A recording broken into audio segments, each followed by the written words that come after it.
Big exciting day. Huge week of wins down here. I think every video so far has been me probably wearing the same outfit, the car in the same spot, not looking incredibly different, but if you've been watching the videos, you know we've had a lot of major progress. In the last video you guys saw, we got the interior, mainly most of the interior in the car.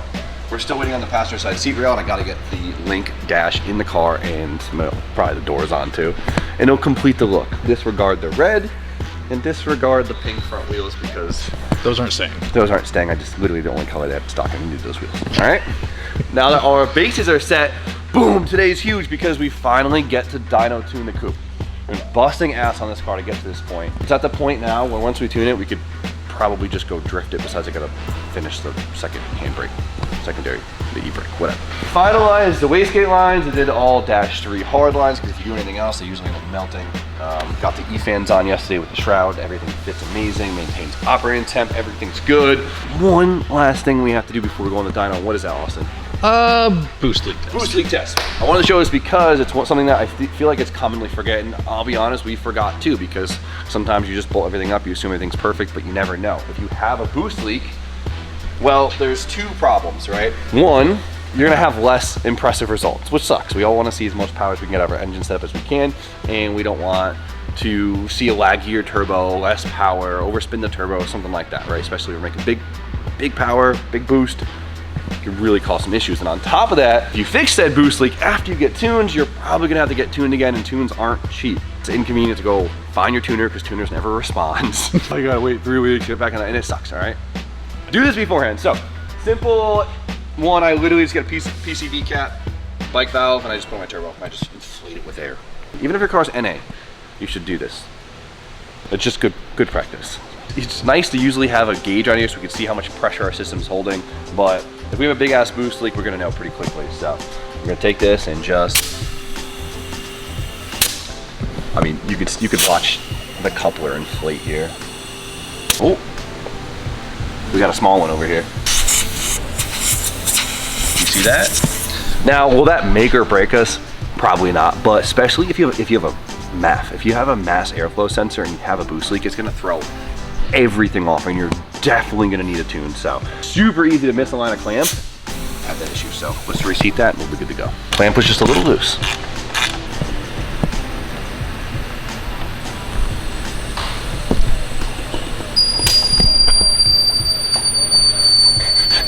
Sounds like a freaking fire alarm. How much pressure is that? You know, we could actually turn the ECU on and the map sensor will tell me. What are we at for pressure right now? 7, 8, 10. Okay, so looks like my IAC plate being carbon isn't strong enough to actually hold up to the pressure, but that's a good thing because I actually have a billet one to replace it. Imagine we're on the dyno and all we hear is, hey, I'd be so concerned. So I'm happy we checked this. You know me, how stressed I get. I'd be like, what is happening? Luckily our boys at outside a garage makes a delete plate. Perfect.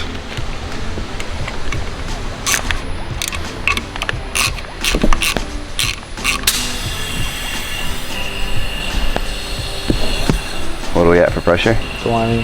What I've noticed is if you could put like 15, 20 PSI in it and it takes longer than, we'll say 8 seconds, 10 seconds for it to all drain out, it's pretty good. Obviously, the least amount of leaks as possible, the better, but you'll always inevitably have some leaks from anywhere, but something like that takes so long to bleed off will not affect you. So what's that right now?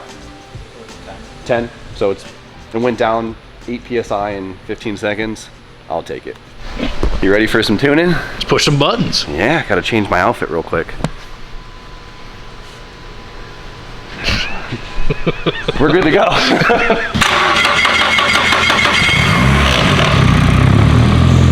SR things.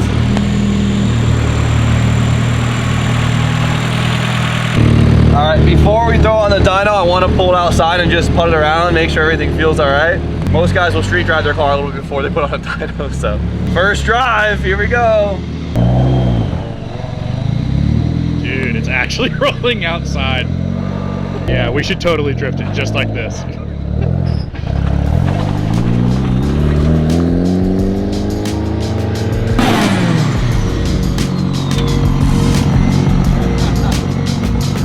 It feels amazing to drive it, dude. The weather's so nice right now. I can see why all the Jeep dudes do it. That felt good. I want to hang my foot out the door.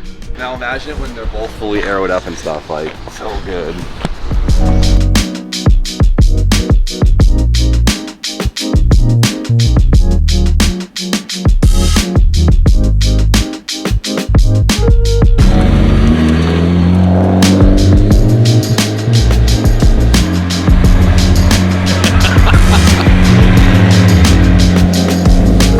It's all fun and games until a rock hits you in the face. Just like...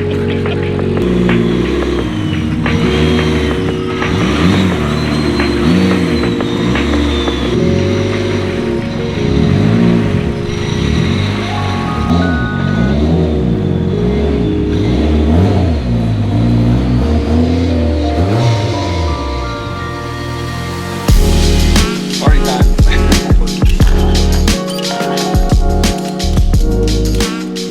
Alright, so we're all strapped up, and if you guys are new to this whole thing, we'll give you a rundown on the setup so you guys know exactly what we're working with. So starting with the engine, it's an S13 SR. It's a pretty simple setup. It's got a piston rod combo and C3 pistons, Eagle rods.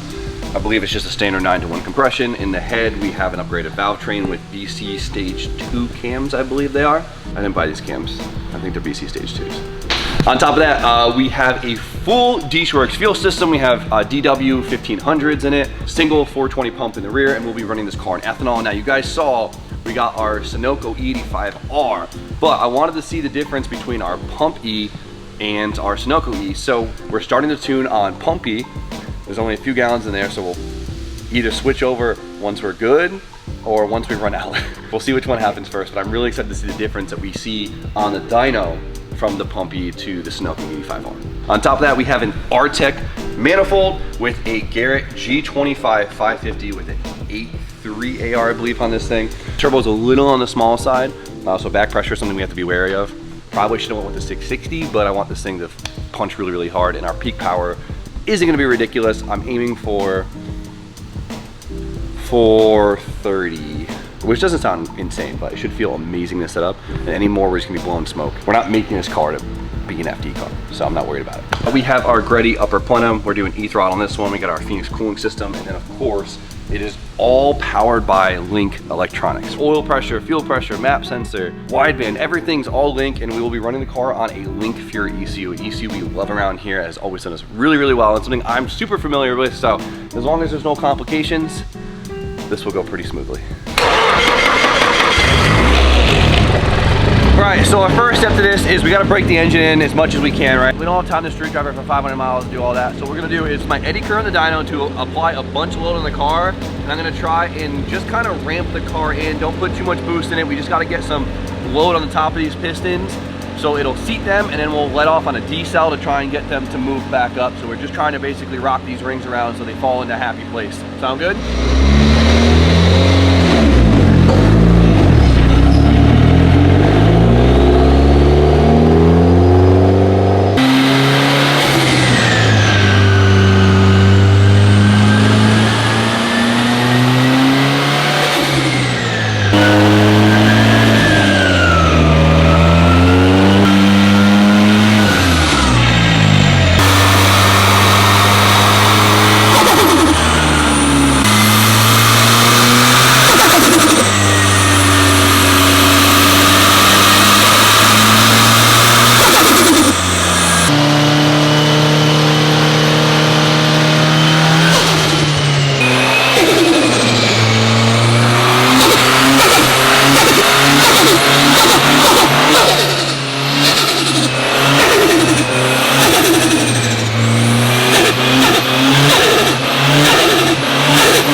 So you've seen me do this a million times. This one should go really good. So I believe we have a 14-pound spring on our wastegate.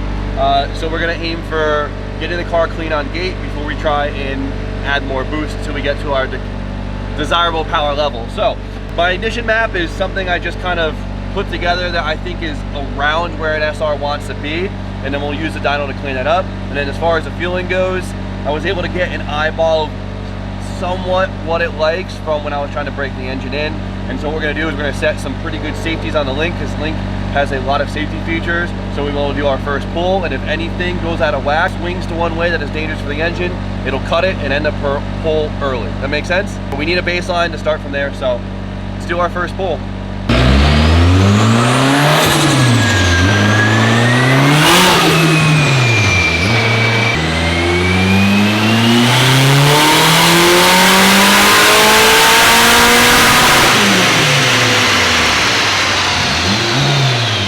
All right, the wastegate spring is smaller than I thought.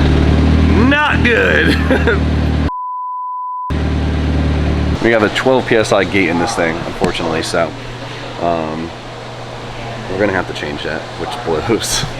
It does not look fun to change. Yeah, it's not a fun one. But we'll see how far we can get on our current setup. So, just under 300 horsepower, and then there's a little dip here, and this is probably from the VTC control. I probably cut it off at the wrong time, and there's a little bit of a rich spot in here in the middle, so that's probably the dip.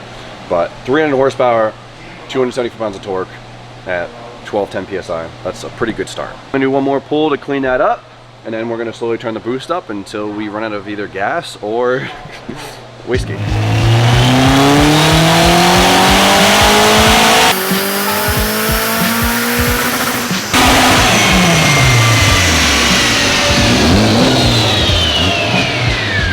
You like that limiter? This sounds so good, honestly. It's literally the Power FC limiter. Like, it's such a distinct noise. It's to help keep the rocker arms in, you know, in the engine. In check. In check, so it sounds funny. It's different. Right now we're making 308 and 310 torque, so she's making a lot of torque. Ugh. You gotta be careful with the torque, but we got a built bottom end, so we don't gotta play these games like we usually do with the stock SR. If it was a stock SR, that's a lot of torque for a stock SR, especially so early on. She's hitting.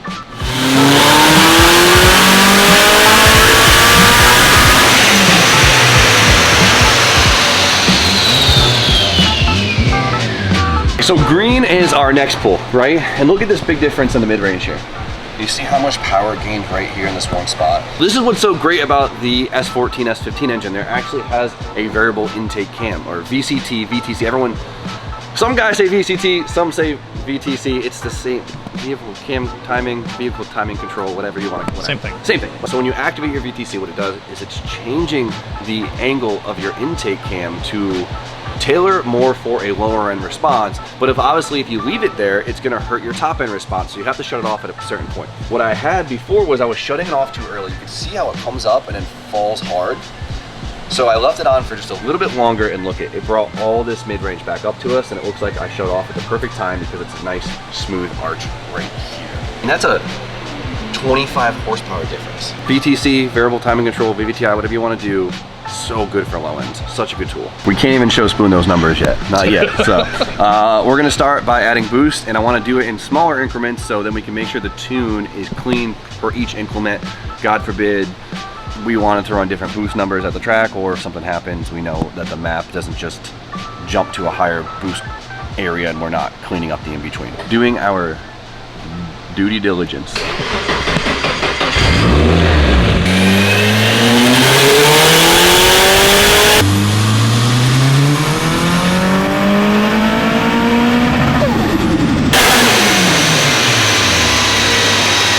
You hear that wastegate flutter? Okay, the wastegate's fluttering. It sounds nuts, but it just sounds like a Subaru. It sounds like a Subaru. It's fluttering. It's not a control issue. Boost is very stable.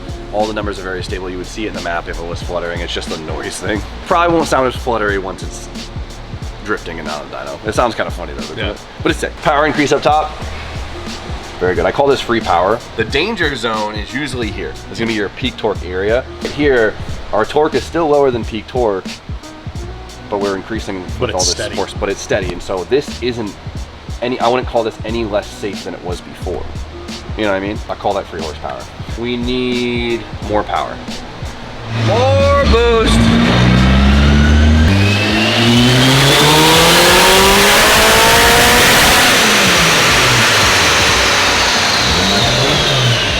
I'm not saying I like SRs, I'm just saying I like this SR.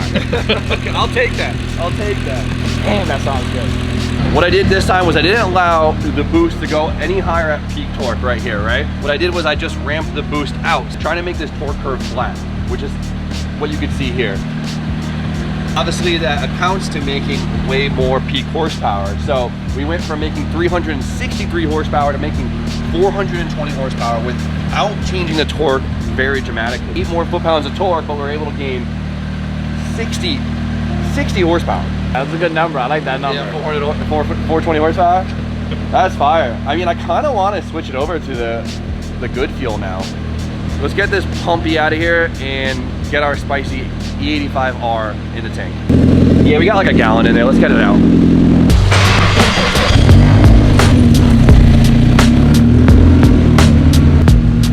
Good riddance.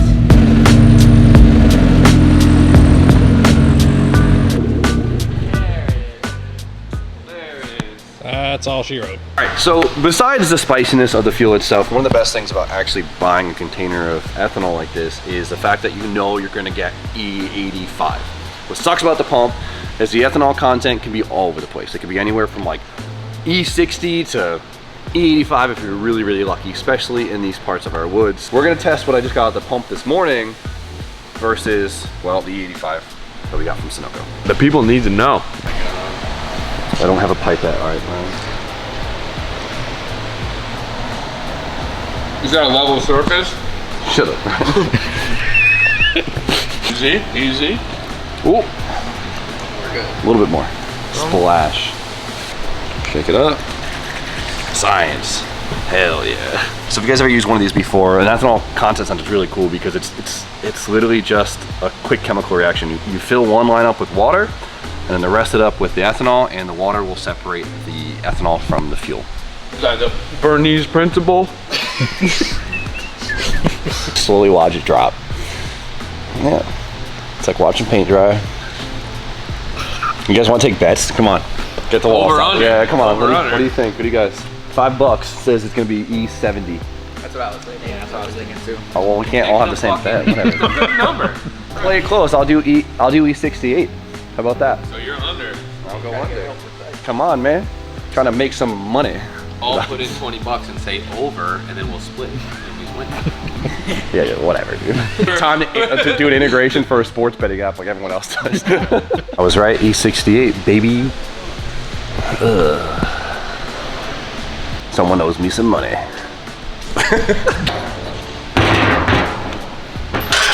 I gonna get this all over myself?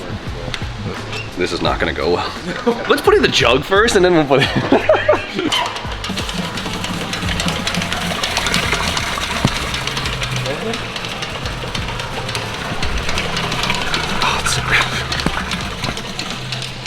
Good. This stuff's worth it by the smell alone, dude. No funnel gang? Be consistent, Spoon. Be consistent.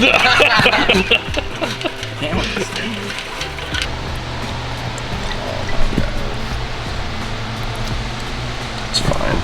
It's fine. Yep. Ooh, a little light.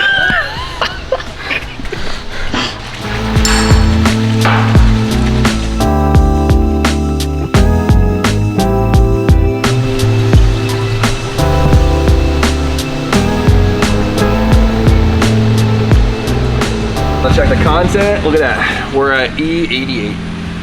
Gotta love that. So the pump E is out, and now we have our E85R by Sunoco. And well, didn't touch anything, didn't touch the computer. We're gonna do a pull back to back and see what we gain from just swapping in the fuel.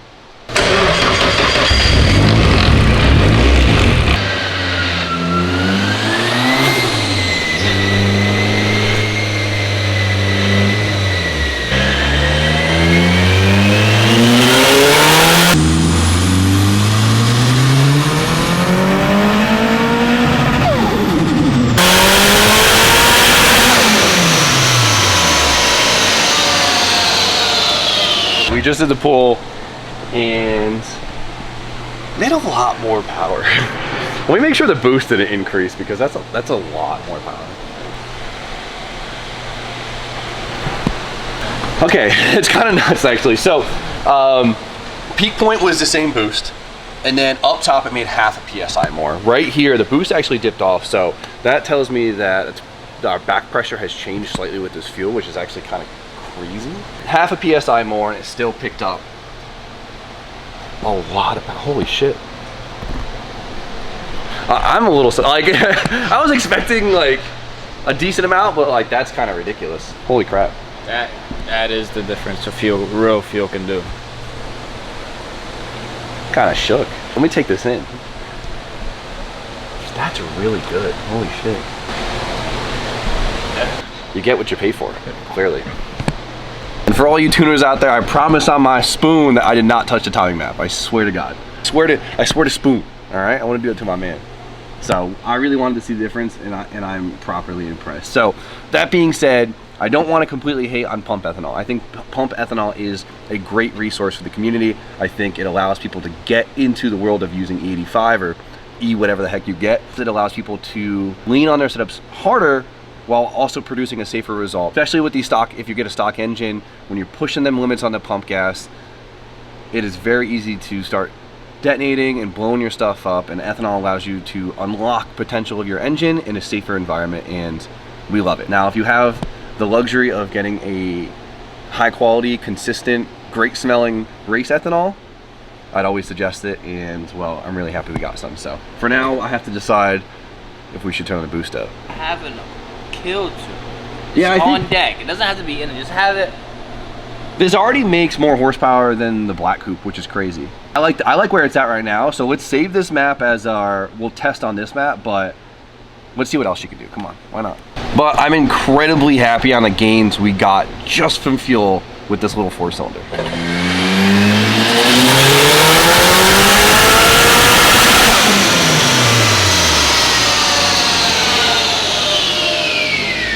$480, $416. That looks beautiful. That's gorgeous. It's a good number too. That looks awesome, dude. I mean, the only thing is, we're only spinning the thing to 7,200. What can you add this thing to? I mean, as high as you want to risk. Like, they'll just keep going, but. How high can you rev till you throw a shim? Good question. Or a rocker. You know what it is? It's the limiters that usually throw them, right? Like an old FD trick was they would turn the limiter off. This is saying cars that were so gripped up that they can't get to a certain limiter, or they would get to a point where they start to lose so much power because of the airflow of the engine that it would just start to then pull the limiter back. But these are the same limiter settings we have on Tom and Josh's car, and they spin their car to 78. And Tom lives on limiter. So, I mean, give it a shot. RPM is just extra wheel speed, which would be really nice, so.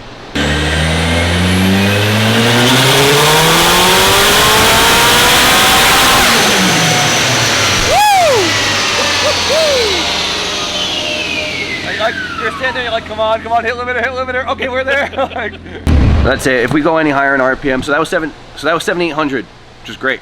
But if we go any higher in RPM, it's just falling off super hard. So we have a small turbo on this thing, so back pressure just becomes an issue at higher RPM. You can see it, but it looks organic. I'm happy with it. This will give us that last little wheel speed we'll need for certain tracks. Like, you guys hear me always bitching about wanting like 300 more RPM, and I stopped doing that in the JZ. This is a beautiful power band. I'm super happy with this. And that's it for our gate. We're basically maxed out on the gate with the spring that we have on it. So we'll say 477, 411. Power band looks absolutely beautiful. I'm super happy with that. And I mean, especially for the first rendition, I'll take it. This should be an absolute blast. Spicy.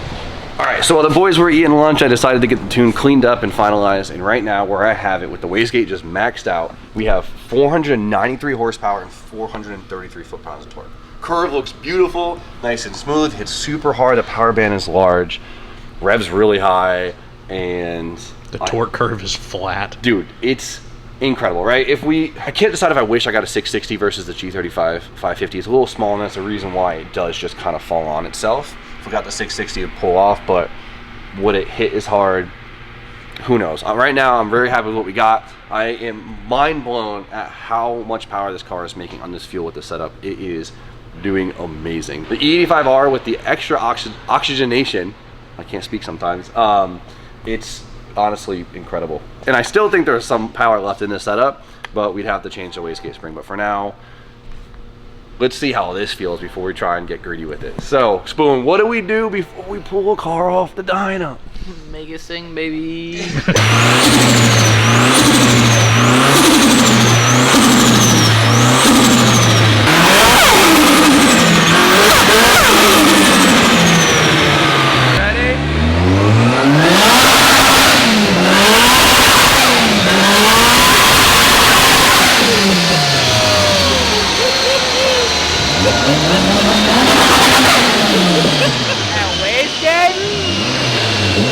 That's so sick! That's crazy. That was a good one. That was one of the first times I did miss-shift. This thing's sick, dude. The open wastegate's so good.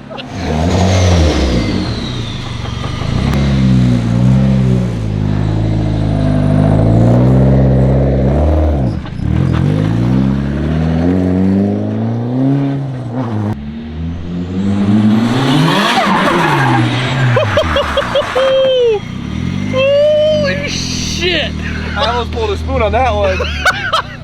Warm your tires up, boys. What I was gonna say was I need glasses. I came out of the corner, I was like this.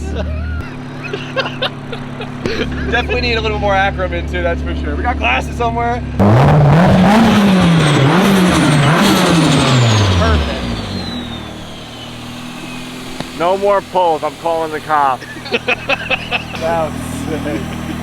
Sounds good. Can you drift the car like this without doors? Yeah, we Maybe want to take glass. it. We want to take it to E-Town like this. That would be sick. We'll drift it right here, right now. It doesn't help we had 80 PSI in the front tires. You think I'll get pulled over if I go on the road like this? You fine? Best to ask for forgiveness and permission. You gotta ask for forgiveness in court. That's inconvenient. I almost fell out the freaking door. I'm gonna go ahead and move this out of the way. We gotta put some caster in the front, all right? All right.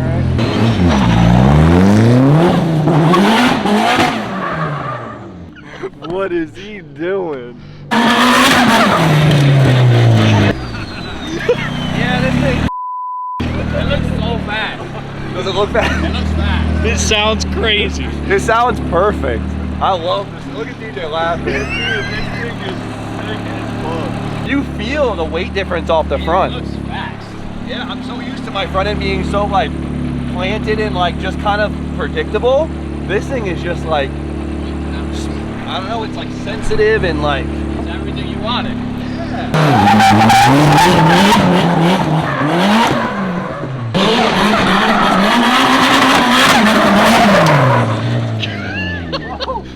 All of our cars. Oh, my eye. Got no handbrake either. God, it sounds crazy. SR good? SR good. This SR good. It's a good ass car. I wonder if it'll feel as fast when I get windows on the thing, but does it look sick? Yeah. It feels incredible. Absolutely incredible. I'm so excited to actually drive this thing. It's wild how much you notice the weight going off the front. So this is the ultimate grassroots SR20. It's so car. PS13. And it is simple. I don't know, that's not crazy. It's all bolt-on It's simple, it's stuff, just like, done nicely. Yeah. We'll see how like obviously we can't hype ourselves up until we see how it performs long term and like actually on the track with warmed up tires and stuff like that, but Initial. it's good. It's good. It's good. That's sick. Like I wish like the businesses are still open around here. I just watched the lady that owns the business just stared at it. So I'm like, that's why I kept like killing it. Like, oh, do you remember this thing like a month and a half ago? We pulled it off the trailer. We literally pulled it off the trailer. Yeah, and the strut towers almost fell out of it. It was so rotted. And look at it now, dude. Like, well, everything I've learned from wanting the coupe to be over the last few years is finally compiled into this thing, and it's gonna be good. But for now, I'll take the victory and I'll sleep good tonight. So you guys know the deal. Like, comment, subscribe. Stay tuned for more content. Spoon. Have a wonderful evening.